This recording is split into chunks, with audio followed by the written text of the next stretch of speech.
Jesus sails across the sea to the Gerasenes area, and he's met by a naked, disheveled man who seems to have mental problems.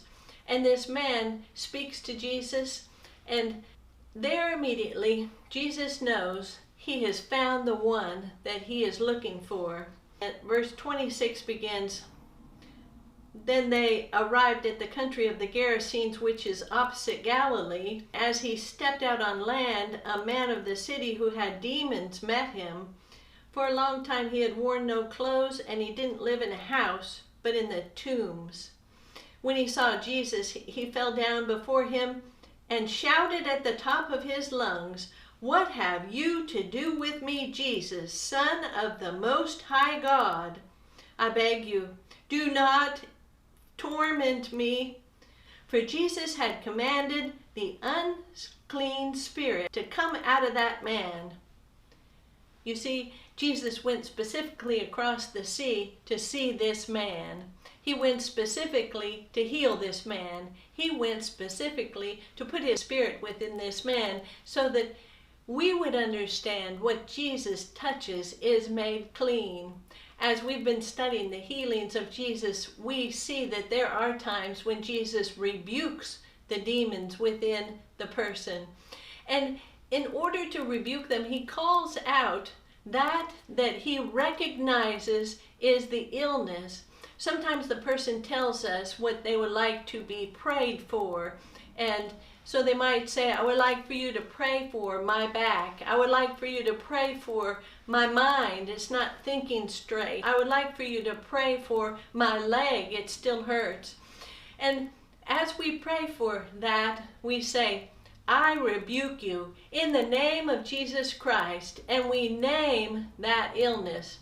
"I rebuke you back pain in the name of Jesus Christ. Go to the feet of Jesus, never to return." And when we say that has caused the pain, that has caused the illness, that has caused that would detract physically, is removed and goes to the feet of Jesus. We say that because Jesus knows what to do with that has been cast out of the person. We see in the man of the Gerasenes that after Jesus rebukes that in the man, these demons begin to speak with Jesus. And first Jesus says, "What is your name?" And the response is, "My name is Legion. My name's a mob. I have a bunch of demons here, and they're speaking with you right now, Jesus." And then they make a request. They say, "We would like not to go into the abyss again, but we would like to go into those pigs." And so Jesus gives permission for that. And when he gives permission for that, they go into the pigs, and the pigs rush over the cliff and drowned in the river. The people that see that happened, and they see that this man who is in his right mind, who is speaking clearly, who now has clothes on and looks like a normal person, they see that and they become afraid. They're afraid because of the power that's in Jesus Christ. There is power in his name. There is power in his presence within us. There is power to extend his healing to others. There is the power of the Holy Spirit within us shining out brightly. And there is the power within us that is Jesus Christ resurrected. And it makes us alive, and it makes us enthusiastic, and it gives us the energy that what we see before us, that energy that we have in our eyes, what we see before us is transformed to the way Jesus sees that. We see that a person can be healed, and we're moved to do so. Our hearts are moved to do so. We see that a person is struggling with this or that, and even though we haven't asked yet for permission to anoint them and to rebuke this within them, we are already prompted by the Holy Spirit to do that. And that's what happens to us as believers.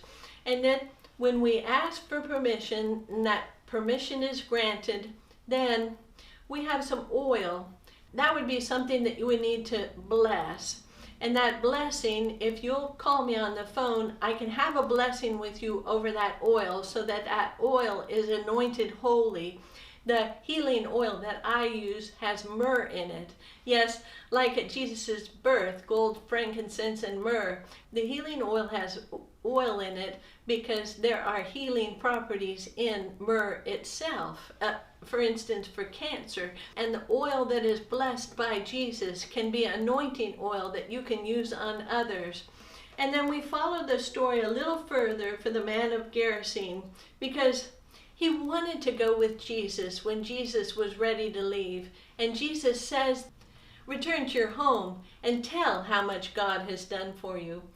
When there's a healing, my friend, when you are healed, tell how much God has done for you. Be a witness. Tell the goodness of God. Tell what a great Savior that you have in Jesus Christ. Tell, my friend. This is what Jesus instructs us to do who are healed.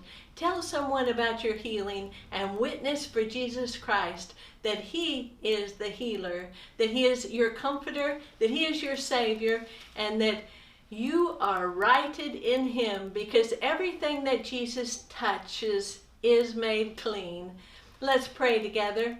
Gracious Heavenly Father, we thank you for your healing, your wholeness. We thank you that our hearts are corrected in you, our minds are fixed on you, and we thank you, Lord, that our lives are lived out following you.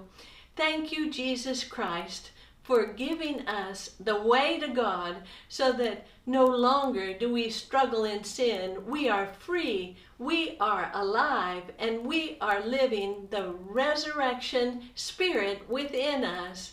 Thank you that you guide and direct us, Holy Spirit, to know who might need healing. Speak to us loudly, speak to us clearly, and help us to be sure as we step forward with the healing available in Jesus Christ. In Christ's name we pray, amen.